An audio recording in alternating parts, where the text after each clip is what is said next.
So this is leading worship ministry, and originally when Joanna gave me this assignment through the email, the wording was different, and then they even changed it before they printed everything out. So anyway, from what I was thinking about is just helping you guys maybe in worship ministry or even as a pastor or what's it about and everything and so I wanted to just share some things. Let's pray.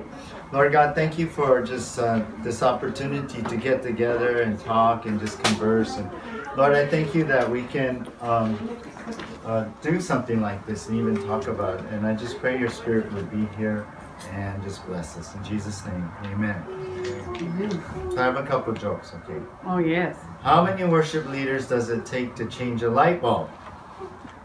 10. 1 to change the light bulb, and 9 to say, I could have done it better. Oh, right? It's home? How many singers does it take to change a light bulb? 1. 1 to hold the bulb while the rest of the world revolves around them. Now this drummer who was auditioning for the worship team, he told the worship leader that he made money when he was young, and the worship leader's like, wow, did you play professionally at a young age? Not really, said the drummer. My mom gave me $10 not to play the drums during the day. My dad came home from work, he gave me $10 not to play them at night. So, anyway, well, it just goes to show you, it's not the easiest thing to work with a team of singers and musicians, and I've experienced that, so I'm just letting you guys know that. And I say this in love because I'm a musician myself, so we're all a weird bunch of people. But for this workshop, I want to go over this subject about leading the worship ministry, and really what I'm doing today is I'm sharing with you what I've learned, what I've implemented through all my years of leading worship ministries, raising up worship leaders, all that, and so I just hope you guys can glean something from this workshop. And there's so much on this subject, but I just picked the 3 things here we're going to talk about. And the 3 things basically is the worship mission, the worship set, and the worship service. So I'm going to try to go quickly through this and then open it up for some questions. And a man named Vesta M. Kelly once said, snowflakes are one of nature's most fragile things, but just look what they can do when they stick together. True, right? They can stop traffic, stop the world, everything. Well, I say this because it's powerful when a worship team can hold the same mission and vision. It really is when you have a whole band that's together. And we all understand that, our responsibilities is to lead God's people into the very throne of God, right? Through the worship music. I mean, that's our vision, that's our passion, that's what we want to happen in our churches, and that's what we strive for. But how do we get there? How do we get there? How can the worship leader get the worship team together to do this? Well, it's by lining everyone up under the worship mission, and that's what I call it, the worship mission. Now, there's 3 components, and I'm going to go over this. And number one is keep the musicianship. Number 2, keep the right heart, and number 3, keep it spirit filled. And that's what's in your handout there. So number 1, look at keep the musicianship. We want to keep the musicianship in the worship. Psalm 33:3 says, sing a new song of praise to him, play what? Skillfully, on the harp, and sing with joy. So it's important that we play and sing the best we can in a technical sense here. First of all, we're just focusing on the musicianship, the technical sense. Just simple thing is make sure your instrument is in tune, your guitar is in tune. Make sure, when you sing, your intonation is there. You're staying in key, and you're staying, without going sharp or flat or any of that. Make sure you know your part or harmonies, or make sure you know your arrangements, of the song, and you're not getting lost in the middle, of your song. It's important to practice, to be prepared, and don't just get by, but get better, really.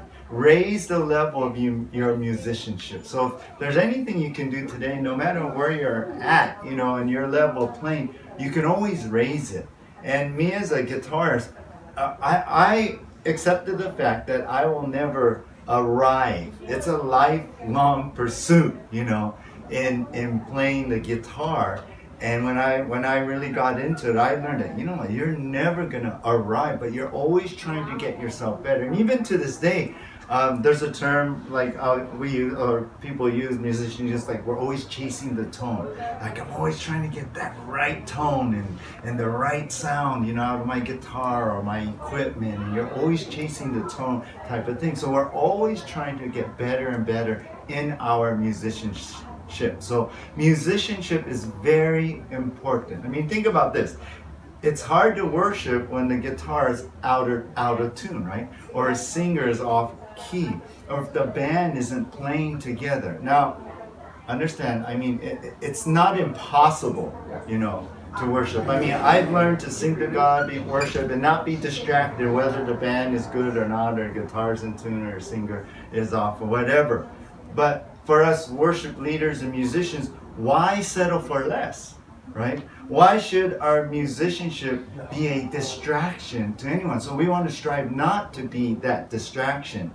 I mean, we want to usher people into the throne room, not keep them from it, right? Kind of thing. So that's something I've always had inside me, that no, I want to be better. I want to do my best to serve the Lord, honor Him, glorify Him, and help people, come into the throne room of God. And listen, it's not like we always have to play perfectly, or we have to have a perfect set. I don't know if you guys experienced this. I mean, how many of you do lead worship? Okay, all right, right on. So, we don't play perfect all the time. I mean, even me, last night, what was I playing? Bass. I mean, I made mistakes. Like, oh, I hope no one heard that, kind of thing, right? Or when I did devotions, I made mistakes too and everything. But it's not like it's got to be totally perfect, because I don't know if you guys experience. I mean, God can cover, some bad songs, a bad playing, or a bad set. I mean, I always laugh because there's times when I think about, like, as a band, like, oh man, that sounds so good. It came out really good, and like, no one says anything. But then your worst set ever, all some people are going, oh, that worship was anointed. I'm thinking, God, it was you. Yeah. You did something from, us to the speakers when it went out. You just anointed it. And, even the other Sunday, a lady comes up, oh, I like you playing guitar. It was so good. It was so, worshipful. And I'm thinking, did you hear the same guitar? Kind of thing. You're just going, well, what is that? So God can cover us, but it's not an excuse for bad musicianship, right? God will, God, He'll bless the best we can do. So we just want to try and get better and put out our best to honor God in the best way we can, and not be lazy about our musicianship. Now, for me, I'm a guitarist, and I've been playing since I was 9. That was my, like I mentioned in the last session, I was really focused on guitar and music. But when God started putting me into worship when I was about 16, I'm not a singer. I can play guitar, I'm not a great singer. But I thought, okay, God, you're putting me into this ministry. I figured I better work on it and get my voice up to par. So I worked really hard to get maybe average right now, but I worked really hard, open up my voice, try to talk to people, and I never took lessons, but I would try and get little tips, and open up your throat and don't sing from your stomach, but your diaphragm. What's a diaphragm? How do you do that? And but I learned. I tried to work really hard in that, because I knew this was what God was, putting me into and calling me into, and I didn't want to just get by. And that's the type of person I am. If I'm going to do something, I'm going to go all the way. God, I'm going to learn, I'm going to do it. Okay, sing, I'm going to do it. So, number one, keep the musicianship. That's really important in this aspect of worship ministry, and it's our craft, it's our skill, that if we play guitar, whatever instrument, whatever that is, but we are always striving to make the music better. Number two is keep the right heart. This is the second component, and we understand this. We need to have that heart, because music is more than technical. Yeah, it flows from the heart. It flows from your soul.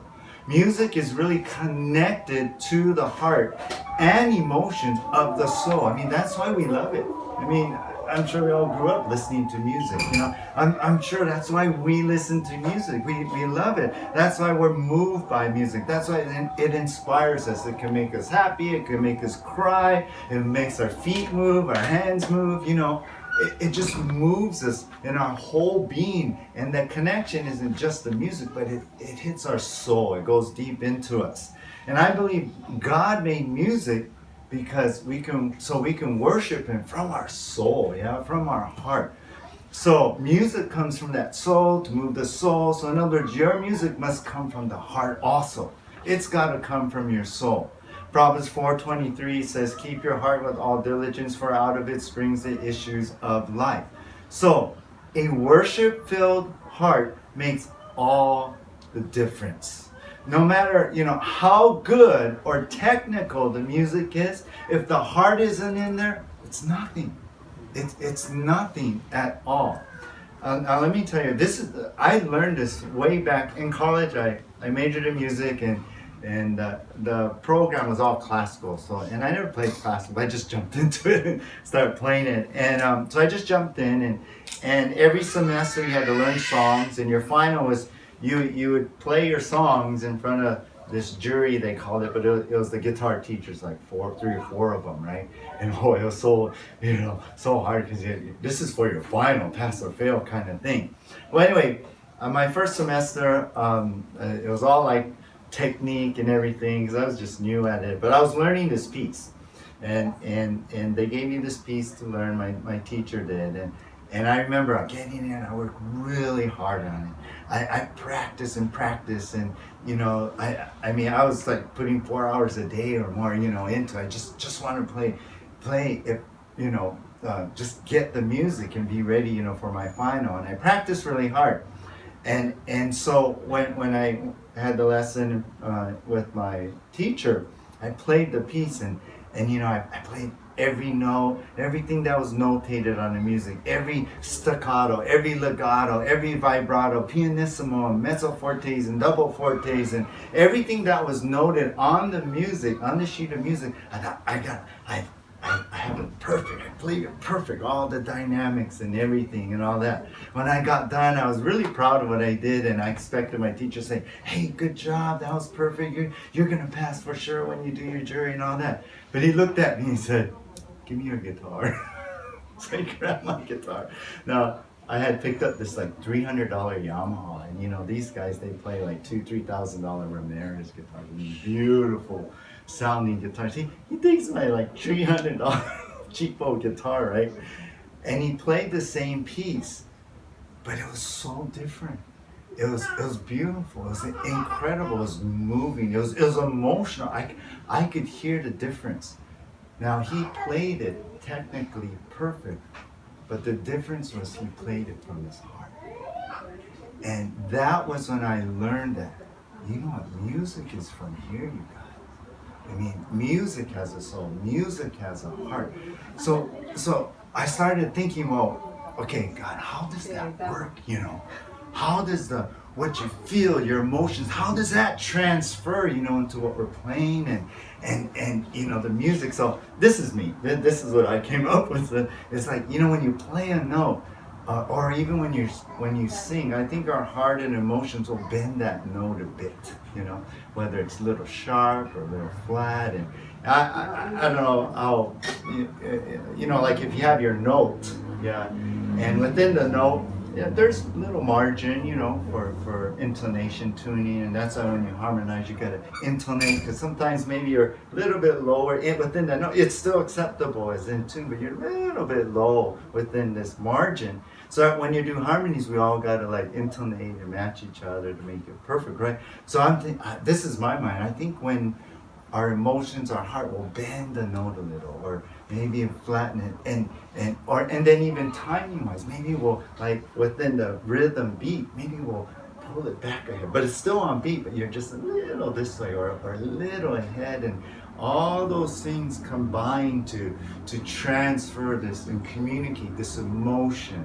this heart, this soul. The best thing I could think of is like I know if you think about a drummer, when they're hitting the snare, and sometimes I go, hey, do it, hit the snare just a touch late, and it gives that swing, that little groove, and you feel that groove, and I just love that kind of feel, kind of sometimes funky, swanky, kind of, that's that idea, I think, that happens.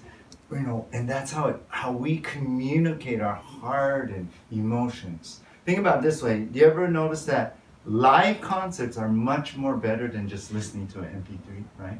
You know why? Because in the studio, they make it perfect, yeah? Everything's perfect. But live, the musicians, human beings, they're going to bend a little. They're going to change a little bit, the tempos and everything. And that just gives it that life. So, with all that in mind, think about if worship is in your heart and you're really there worshiping God and you're exalting the Lord and your heart is to worship God, that's going to transfer out and it's going to move the people, the congregation, to worship also from their heart. Does that make sense? So it's so important. When I was first learning when I first was doing worship, I learned, someone said to me, you cannot lead people where you've never been. We got to be worshipers ourselves, and we got to be worshiping when we lead worship ourselves, or it's nothing, That heart part has to be. So make sure, your team has that same heart, that they're there to worship the Lord. Make sure too that there's no sin. Really, sin can grieve the Spirit. Sin can stop that. A distracted heart can quench the worship. Pray together, pray for each other, pray about the worship. So you guys are all one heart, one soul in worship. Because if the band, every instrument, we're all together, it's powerful. But if we all have that same heart, and if you guys have played in the past or played in bands, when you're together in heart, it's just amazing. All our hearts are linked together in that way. So keep the musicianship, keep the right heart, and then number 3, keep it spirit filled. So of course, without the spirit worship, again, it's nothing. It's a performance. I mean, you could have the technical aspect, you can have the heart in it, but there's a lot of good secular bands and artists that are like that, but they're not worshiping the Lord. But the difference is being spirit filled, right? Zechariah 4:6 says, not by might nor by power, but by my spirit, says the Lord of hosts. I gotta tell you, I mean, there's so many, I can't even count, so many times in all the years been doing worship where the Spirit has come really strong. I'm sure you guys have felt it, where it's like the presence of God is right there, and it's just amazing. And one of the many unforgettable moments when I saw the Spirit unusually strong was when I was a worship leader at Calvary Chapel in California, and we had several people. So I had like 3 different bands, but one of the bands is kind of one of my favorite ones, and I think I was telling you, Jesse, about. Yeah, we had drums, bass, and I played electric, and it was just a cool 3-piece, and I love that because it's so challenging, to when you don't have any other instruments, and they're all top musicians. The drummer and the bass player, they could carry me if I went and did an intro, and it was good. And I love that challenge to carry things even as a guitarist without a second guitar. So it's not like, I feel naked, all alone up here. But they were really good in how they played, and it was so fun to play together.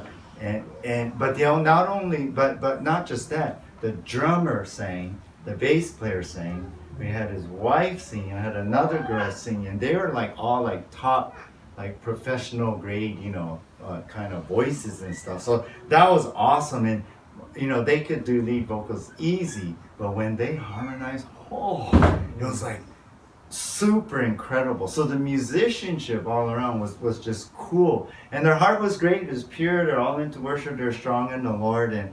But I'll tell you, when the Holy Spirit came upon that band, it was like amazing. It was like, I call it, in Hawaii we call it chicken skin, goosebumps. Yeah, moments where you're like, whoa.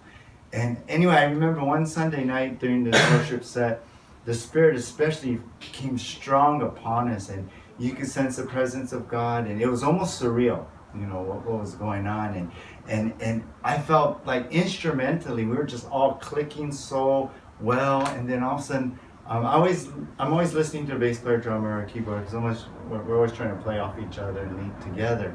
And the drummer's doing this thing, the bass player, and it was just really cool stuff was going on instrumentally. And it at times I almost felt like a spectator. The spirit was so strong, not to be weird, but it's like, wow, everything's coming so easy, and it's just the spirit was flowing. And then I remember in one song, you guys know Agnes Day? That's an old song. Hallelujah. Anyway, yeah, I remember, and we're just going through that. Such a neat worshipful song, and the vocals even, they were doing these little echoey things and stuff, but it was like so timed, and it just so spirit touched. It was so good, and so good. Matter of fact, some of the things we did, we ended up putting it into our arrangements later. But I remember it was just unforgettable what the spirit was doing within the band, and instrumentally and vocally, and I'll tell you, when the musicianship is top shelf, when hearts are pure, and then the spirit anointed, it's incredible. It's powerful. It's like, the Greek word for power, dunamis, it's like dynamite there. It's that chicken skin kind of worship. And so those are the three components that I've learned through the years are just so important. Good musicianship, the right heart, and then when you put the spirit into it, it's like, oh, it's incredible, I don't know if you've been in those moments, but I'll tell you, that's what I try and raise my worship leaders with, or in the past, in my worship teams, and I've gone over these very same things so that we would all try and line up, to keep the musicianship and worship. Put your time in, get your skills up, do your best in making it better and better. Keep the right heart, be right with God, be in your devotions, love the Lord, and know why you're here. It's not a performance, right? It's to glorify God and all, and pray for the Spirit to be in there, to anoint it in that way. All right, so this is the worship mission. Just want to go on to the worship set. So not only is it important, on how we do the music, but it's important of what songs we play and what order we put them into the worship set. Now, if you look at the prayers recorded in the Bible, like Nehemiah, Daniel, even Jesus' example, you see a flow, you see a pattern to it. So through the years, I kind of learned and came to use what I want to share with you. And this is a flow in the worship set. So in your handout, you take a look at the handout. There's this layout of the Jewish temple. And most of us, we know, right? We've studied that and all. And we see, three major areas: the outer court, inner court, and holiest holy. So that is actually the pattern I use to put together a worship set. I have songs that are outer court, songs that are inner court, songs that are holiest holies. Now on Sunday morning, the band, I have them usually do 5 songs, and then we have an offering song, and then I do the message and a closing song. But the first 5 is within what we're talking about in this flow. And so the first 2 songs basically is the outer court. The first thing is number 1, outer court. It's like you're going to the entrance of the temple area. The Levites are blowing their trumpets, calling all to come to worship. So I like to start it with a fast temple song, something, you grabs your attention, you're clapping your hands, you get everyone to stand. Some call these more praise songs and worship songs, right? After that, then maybe this number 2 song is like a kind of a medium tempo, but still kind of outer court, so we're kind of easing into the other songs. I don't know, for us, some outer court songs are like Your Grace Is Enough, or Your Love Awakens Me, or maybe we'll even do this is Amazing Grace, and Tommy and I were talking about this when he was in Maui the other day, but sometimes there's songs that, like Phil Wickham does it on the recording, it has a certain tempo, but for me, I'll up it a little bit, just push the tempo just so you can clap to it rather than kind of thing, but I'll just up it a little bit, not to make it too fast or chipmunk kind of thing, but just to give it a little energy, and so like even This Is Amazing Grace will do that. Medium tempo ones, I don't know. We do like Our God Saves or Everlasting God or some other ones. And I'll go over some samples later. So the first two is like outer court. And we're just drawing people into the worship. Number two is the inner court. And here we usually have what I call like cross forgiveness songs. And it's kind of like if you look at the prayers in the Bible. For inner court, if you go into the temple, there's a bronze altar and a bronze laver for washing and everything like that. So again, it's kind of coming in. So sometimes it's more like, cross kind of forgive me, Lord, kind of those kind of songs and all that. Then the priest will enter the sanctuary, candelabra, God is light of the world, table of showbread, God is provider, all that, what that means. Incense, the smoke represents the prayers of the people. And so there, it could be worship more type songs, or, I call it kind of sanctuary songs. So Song 3 and 4 is these inner court type of songs. I mean, cross songs maybe like Amazing Love or Lord I Need You, Lead Me to Cross, things like that. Inner sanctuary worship songs, maybe Come to the Altar, Build My Life, or different songs.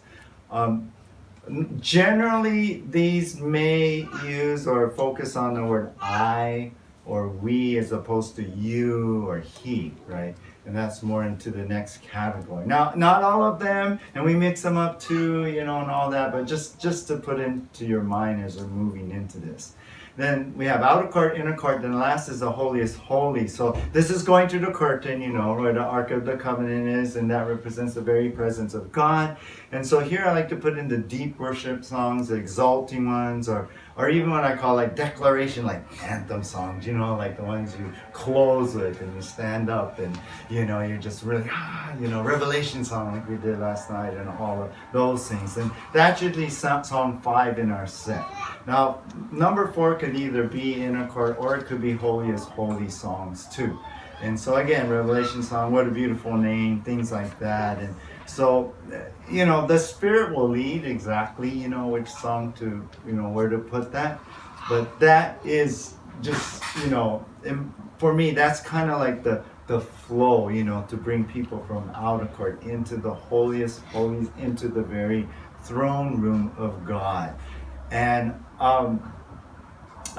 this is just what we do. I don't know if it makes sense to you. So the overall idea is that we put all of our worship songs, whatever, songs you guys do, 50, 80, whatever, 100, and we put it into those basic 3 categories, And if you want to split up fast and medium songs or cross songs, inner sanctuary songs, and holiest holies, there's a master list, and we just split it up into those areas. So then you take that and you put it into your sets, and it helps you to get that flow, going in there.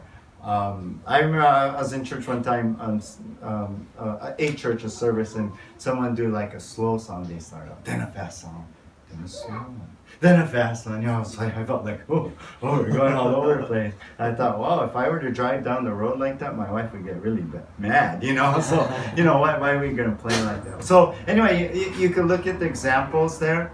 That first one, it says 0, but this is real examples that my worship leader has done. So if you look at, it says 6, 9, 19. First song is Spirit of Living God. And sometimes we just start out with a cappella, and we'll just jump in there. Just a cappella, we'll sing Spirit of the Living God, or there's a Hawaiian one we sing sometimes. And we just, we just say, hey, let's all stand. And then we just jump and sing it, just to start out, get your attention in that way. Then the worship leader will pray, and then we'll just boom, go into like your love awakens me, if you see here number 1, Then we have Lion and the Lamb, number 2, so those outer court. Then you look at number 3, Amazing Love, an older one, a more cross song. And then Build My Life, to me, that's more inner sanctuary. And then we have What a Beautiful Name, Holiest Holies there, Offering is for us, it could be anything, Sometimes we even share a song there, and a closing song could be any of those categories. There's one here in July 2019. You see, You Are Good, Glory to God Forever. And they give us clean hands. That's kind of a call up to God, cleanse us, forgive. And we have Great Are You, Lord, waiting here for you. The September one, You Are Good. We start out, Our God is Greater. And then number 3 is Who You Say I Am. Now, slot 3 may not always be cross forgiveness, but it's still more like sanctuary time, and my worship leader will do that, sometimes interchange as the Holy Spirit, leads. The last one here, 10:6, is from our communion. Actually, if you notice, there's 4 songs up front, one for offering, and then 2 songs in a closing, because that's how we do our communion Sunday. Every first Sunday is communion, and so even though there's 4 songs, he has a flow. He has like an outer court, inner court, and he actually has 2 holiest holies there in that first set. So depending on your set, how many songs, we still try and keep that flow. So but sometimes if it's after a study and you're doing 3-4 songs, like tonight, Pastor Tommy asked us, my wife and I, to do Afterglow. I'm not going to do an outer chord. No need. Yeah, I'll just start with maybe some inner chord and stuff like that, and just move into holiest holies stuff. And I love that anyway. So anyway, that's that idea. In that. So lastly, let's go to this real quickly, and then whatever questions you have. The third thing, so we've seen worship mission, worship set, and then now the worship service. And this is just a few things quickly, for before, during the time of worship, and we'll just go through fast. First of all, let sound check be a sound check and minimize the practice. And I say this because, really, what sound check is ultimately sound check. Getting your monitor levels, letting the sound guys, get their levels set and everything, gains and all that. But I understand in our busy, imperfect world, we're not be able to get band rehearsal in. And so, it's hard. But I would say just minimize the practice, sound check. I mean, ultimately, we should all be practice ready to go, We should be able to, just jump in. I know we gotta maybe go over things like that, and it's important, just make sure, we're okay on these intros, or, this part and all that. I think that's important. For me, I like it better when people are walking in and the band is not practicing, So we start at 9:30, so I tell them, hey, by 9:15 we gotta be done. And then be praying, and then, just so there's that little break. Plus the band can go bathroom, or, I don't know, ladies, or something. No, but anyway, just so there's a little break and get your waters or whatever. So I like it better when the people walk in and there's not music going on, but there's, so I tell them 9:15, we got to be done. And they're pretty good. The worship leader will be watching the time during the sound check, make sure it's okay. At our church, during sound check, we basically touch on the songs. Some songs we know, so we don't even play it, because it's more of getting that mix. Or sometimes maybe, let's make sure we have this intro here, so we'll just do the intro and maybe part of verse and then stop. Or if there's a new song that maybe we haven't done, then we'll run through that whole song. And we have a really good band. The guys are really good. So basically my worship leader will hey, here's a new song, here's the chart on it, here's the YouTube link, and then the guys are pretty good, so we actually just get together and play it, and then and harmonies and stuff too. One thing I train my worship leader to do is that once the gains have been set on the board, we'll do an a cappella, we'll do a chorus just a cappella, just our voices, just so we can kind of fine-tune our vocal mix. Now we've been recently using in-ear, so it's awesome, and so it's really easy to hear our mixes and stuff. So I just want to make sure our harmonies, when we harmonize, and our mixes are really good. No instruments or anything, and fine-tune that. And then we'll play a song. But when we do a song for a sound check, we won't do a fast song. And what I've learned in the past, that if you do a fast song first, everyone's kind of more louder, more, and then when you get to generally the other songs, which are most of the other songs, the mix isn't right. So I told him, no, do a soft song first, and we kind of get our bearings there, our foundation.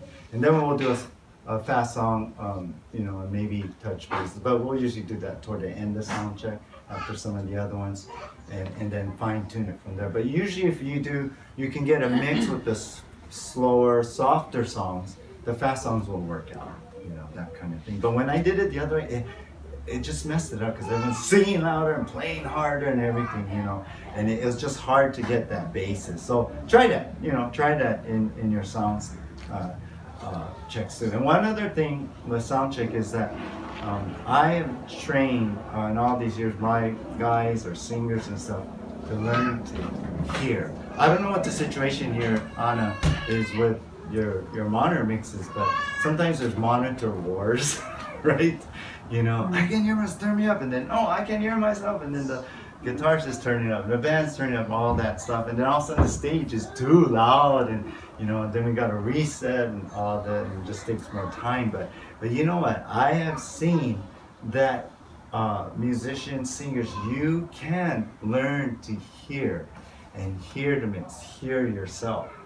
I remember years ago I learned this. I was talking to the sound guy that was doing the Harvest Crusade years ago, and they had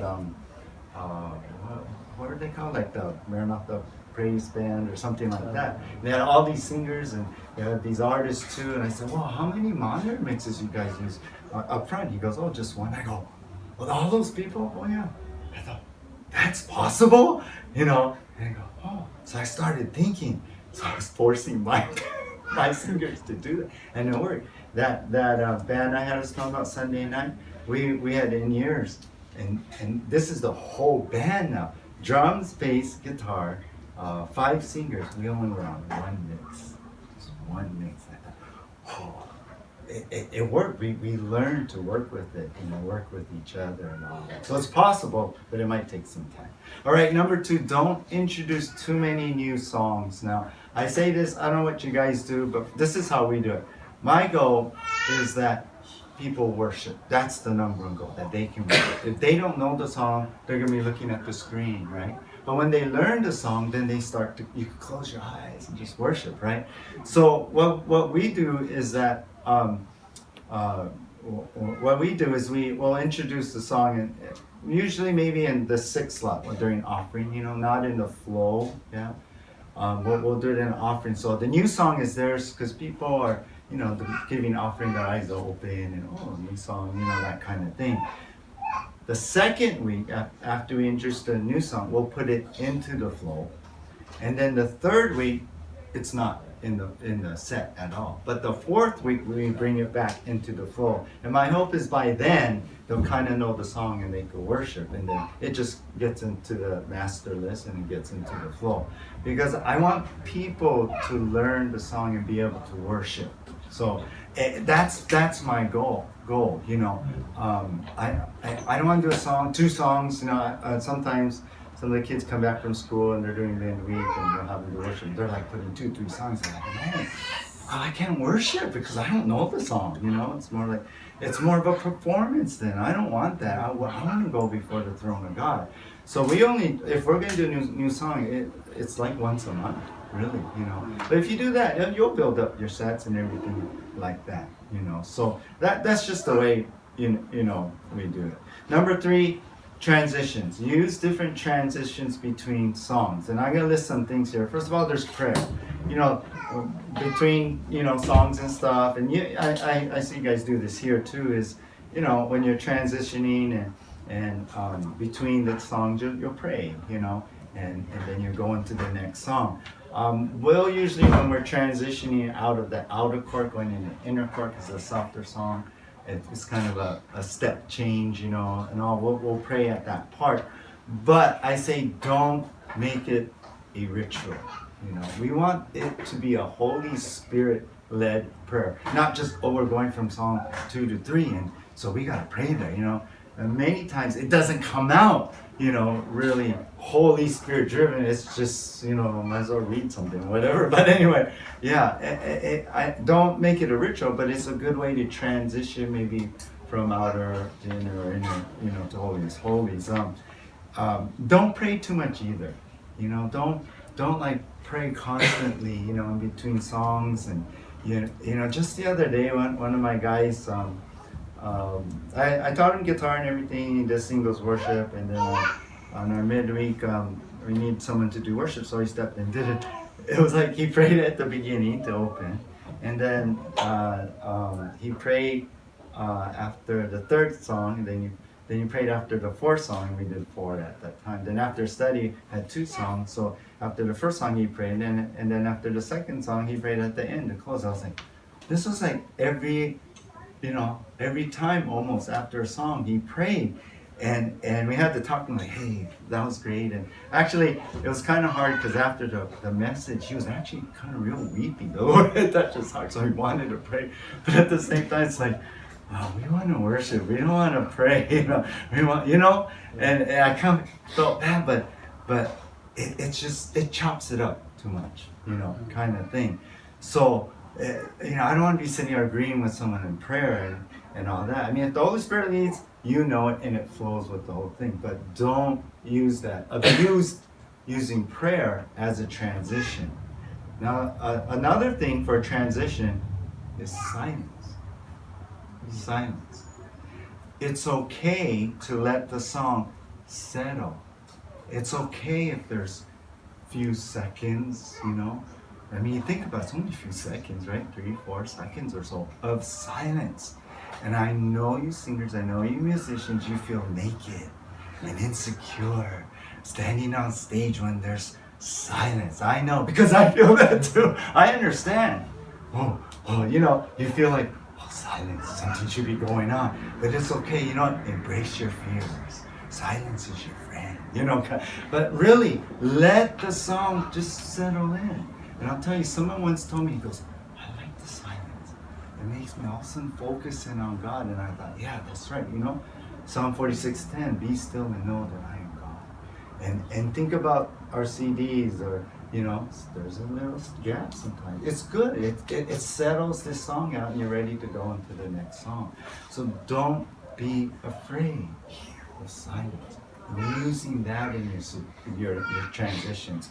Another thing you can write down is soft picking on guitar. We all do that, right? We all pick a little bit and then, move into the next key and everything. So you guys know that. But let me say this. If you cannot chew gum and walk at the same time, don't. Right? Right. I mean, if you're praying and you're in that and you're trying to soft pick and you can't play that part while you pray, then don't. I've done it. I've done it where I'm trying to, like even in the middle of song, I'm trying to do a little picking and keep the rhythm with the band. I'm praying. I'm like, I'm not gonna do that, anymore. Or have someone else do it, if you're gonna be praying or something like that. But either way, we can pick a little bit and all that. Another thing, right? And this current trend today is keyboard pads, right? The pads or something. And I heard Jonah doing it in his guitar, this morning. So there's those pads, sometimes I'll be doing that to my worship leaders. Hey, Pastor, can you do that? Oh, yeah. There's a little transition in that way. Another thing is a-tempo soft cymbals. A-tempo means no tempo. And I heard this the other day. We have our own radio station, and I heard some playing, and they're transitioning into this song, and I called my worship leader, hey, think about this. And they ended this song, the whole band ended the song, but the drummer kind of kept playing and kind of on the ride, but it started moving into this A-tempo, stopped the tempo from the previous song, but A-tempo, but it was kind of like this. I thought that was such a cool transition. Then they move, and there was no other instruments but the drum, so you could move into the next song even in a different key and it won't sound weird because he's just kind of doing a little fill, kind of, air and the kind of thing. So anyway, there's medleys you do where you just, you're in the same key, go from one song to the next and all that. My worship leader's been getting really creative with that lately. So awesome. So anyway, use transitions. Don't do the same thing, on every song. I mean, be creative or let the Spirit lead you. You don't have to pray every time. You don't have to have silence every time. You don't have to always pick the guitar in between. Just be creative. It doesn't have to be the same thing. Just remember, silence is your friend. Number 4, don't do too many call-outs. Too many call-outs is like an art form, to make it natural, not mechanical. I think about it as part of the song, and though we have words up on the screen, to me it's, again, we want the congregation to be worshiping. Most of the time their eyes are closed, right? They're not staring at the screen, so the right time call out is just such a help for people in their worship. So, and then I don't know. Maybe you guys do this. Some of the good singers, their call out is a little melody, almost like an echo. I love that. One of my other guys would do that. I go, oh, I like that. So I started copying him, in this certain song. But those are cool too, in that it's creative. And then I think the last thing here is that is number 5 is this worship leaders lead your team. And I say this because even if you're not as experienced as a singer or musician, you've been called in that position. You've been placed in that position. And I'll tell you, again, musicians are a weird mix of people. They can be moody, they can be insecure, and proud. I mean, I'll get people in our church, like, I'm a musician, so I can smell them a mile away. I know I do here, and I can tell and everything. And sometimes they're hard to handle, people like that. But even if they've done worship before, they know more music theory than you, they're a better musician than you. But if you've been called to be the leader, then you've been called, And sure, you can learn from them. Sure, you can glean things from them. But in the end, someone has to make a final decision in the arrangement, and the song, or who's going to do what, or all of that. Someone has to, and that's you. That's you, because God has called you to that place.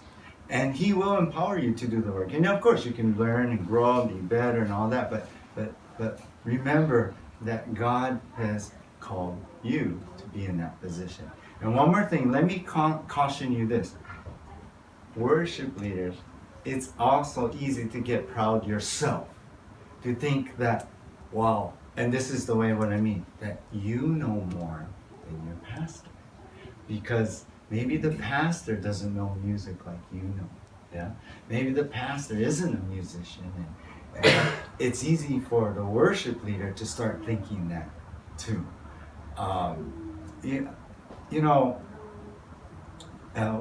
Worship is such an important part of the service, right? Next to the teaching we talked about is the music, right? I mean, think about it in our churches, the second main component is the worship. So sometimes I've seen worship leaders start getting proud, Oh yeah, I'm important, I'm on stage and everything, we're doing our song, it sounds good, everything. And then that gets into them to a point where, hey, if the pastor wants something different done, they're like, why, what, no, no. Because you think you know better than the pastor and all. But remember, the pastor is over you. God has called him as the shepherd, the overseer of the church, not you, the overseer of all the ministries, including worship. So if you're a pastor here and you have a worship leader, you're over them. Don't be afraid. If there's a song you don't like, tell them, you know what, I don't like that song. I don't think you'll be, well, all the other churches, yeah, but, I don't feel like doing it here. I mean, we gotta, as worship leaders, you gotta submit to your pastor, not buck them. That's their job to make the final decision. You just do what you need to do. So just keep those things in mind. All right. Any questions here? Any questions? Yes. 最初ワーシップするとき、みんな立つじゃないですか。立って賛美するのは大体何曲ぐらいがいいですか？ Usually when we start worship, usually we'll be standing as we start, and so how many songs is good for people to be standing at the beginning? そしてたまに立つのが長いとき疲れちゃうときあるんだけど、そのとき座ったら失礼ですか？ And sometimes though when you're standing, if you're standing a long time, you can get tired. Yeah. If you sit down, is that rude?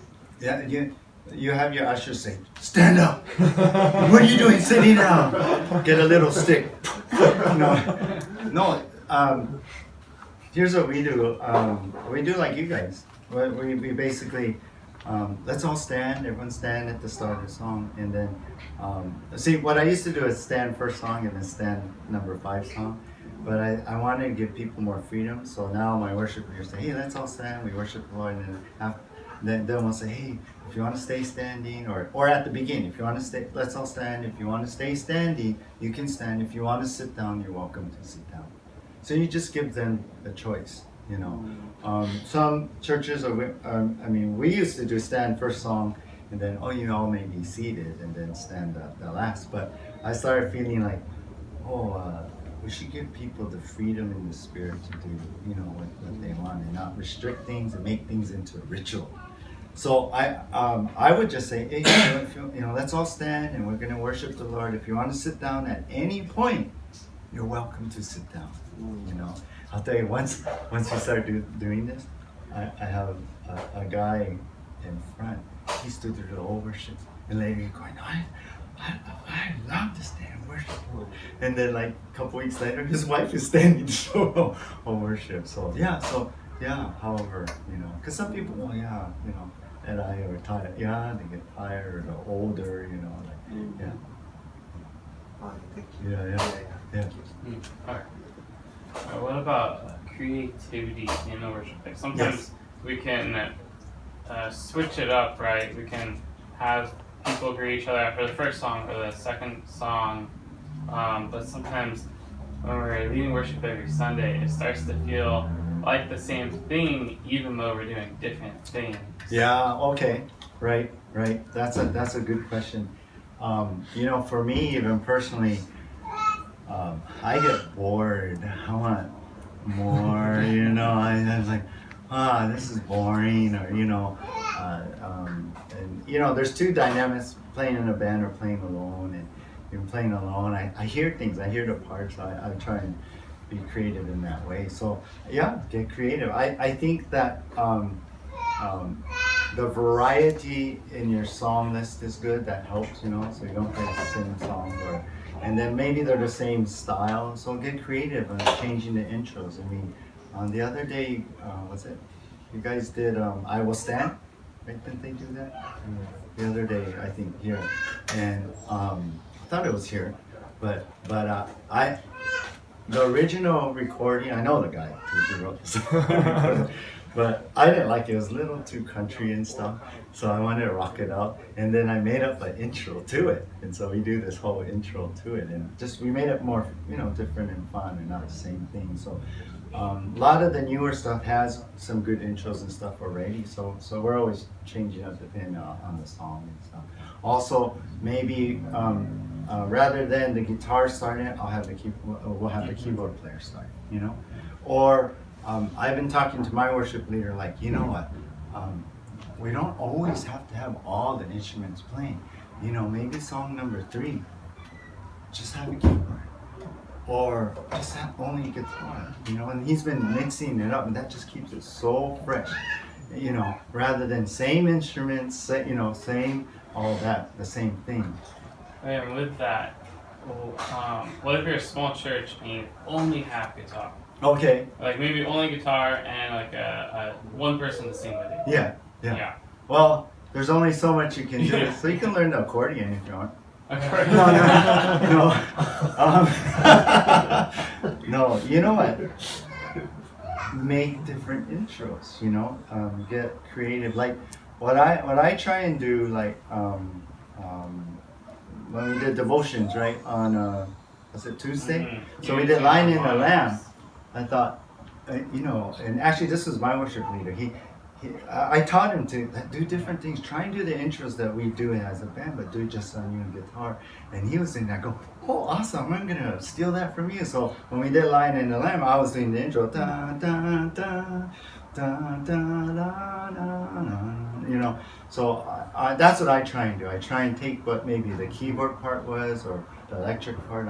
The best I can, put it into the one guitar, so we have action intro, not just okay, let's sing kind of thing. So get creative with that. Maybe you can't always do that, but wherever you can try put in those parts, and that's how I think. Because I get bored. I go, I want to put something else, or I'll make a little intro, or do something to help keep that interesting. And if it's interesting to you, it's fresh for you. And that's the thing, is keeping the freshness in the worship. Even with songs we do here again and again. That's why I told my worship leader, let's you know, just do guitar on this song, or you know, according to as you're led. I just gave him ideas. Oh, he's just going good.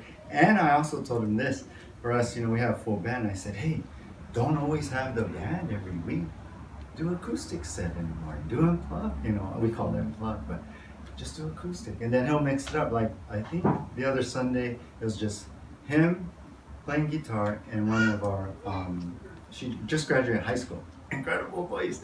But just two of them sing, not the full on, you know, 5 singers stuff. It's just two. I go, you know, keep it fresh, you know. And for the people it's fresh. I like that. You know, when you listen to a CD or whatever, there's different, you know, things, right? It's not always the same sound. Sometimes just a singer or something. So it keeps things fresh. Okay? So be creative like that too. That's a way, you know. Oh, one other thing you can do is start with the chorus. Okay. Yeah, a cappella the chorus, and then go into the song. You know, my worship has been doing that too. It's just, oh wow, this is different, but it's just fresh in that way. What time do we end? Dinner is 5:15, so it said worships. Workshops until 4:30, but we started 10 minutes late. Oh, okay, yeah. So any other questions? Can I add something to? Yeah. So I Oh think- yeah. So Brian came from this church, right? So he knows that the order is like play the first song, greet each other, play the second one, sit down type thing. But we started switching it up where maybe we won't even pray before the first song. Yeah. Maybe we won't even say anything to anybody until like the very end, and greet each other as we invite the Yeah. you know, and they do. Exactly. We used to pause after the fourth song and do Prayer. offering. You know, do offering during services more. Just like we switch it up in that way. So maybe that's why I think it's kind of mechanical if you do the same thing. When we stopped asking for offering during the worship, this woman came up to me and said, "Hey, you forgot the offering." Oh yeah. Well, It's okay. I'll take I'll it right take now.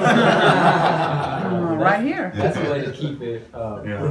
fresh too. But I don't know if changing that up would be a distraction to those, because that woman, maybe she was distracted during that last song coming into the holiest of holies. She's thinking about not giving her offering the whole time. Well, but you know what?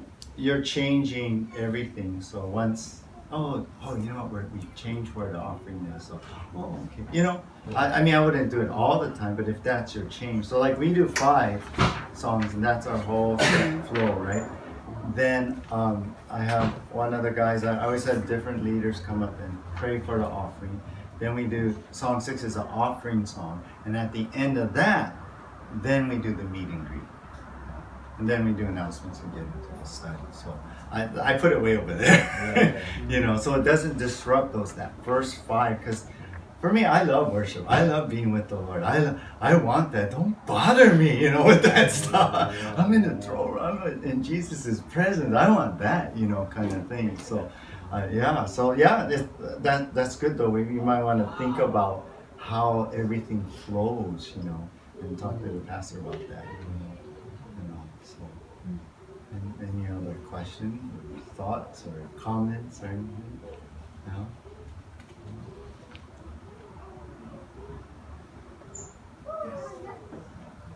How you guys put together your sets?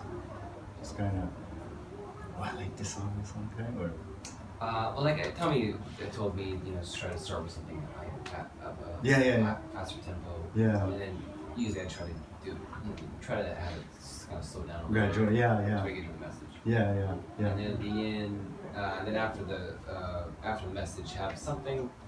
I don't know how to explain it. Like just something a little bit more, not fast tempo, but more like I guess on your chart it would be like the inner chord songs. Oh yeah. So yeah, some people like a real up song at the end, celebration. And I just told my guy, whatever you want. And you know what's amazing is, I mean, the main thing we pray right before we make the list. And I remember when I was just doing the worship, but now with my guy, you know, I taught him that pray before you make the list. And you know what's amazing is how the last song fits with the message, and he doesn't know exactly. You know, I guess you could talk to yourself, but you know, but you know how that links together, and we get excited because wow, that's the Holy Spirit, working in that way, whatever that song is. But yeah, everyone has their style in that way and everything. And again, this is just what we do, what I've learned, and you could glean or throw it away. It's okay with me, kind of thing, But whatever you do, just keep trying to make it better, Keep pursuing it, making it fresh, or what's going to help here, and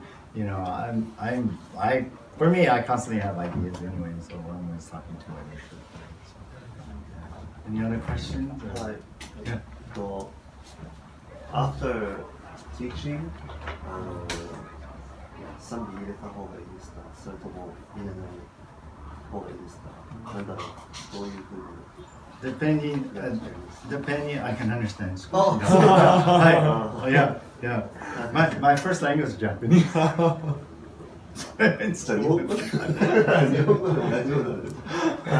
My mother was Nihongo Shabbat.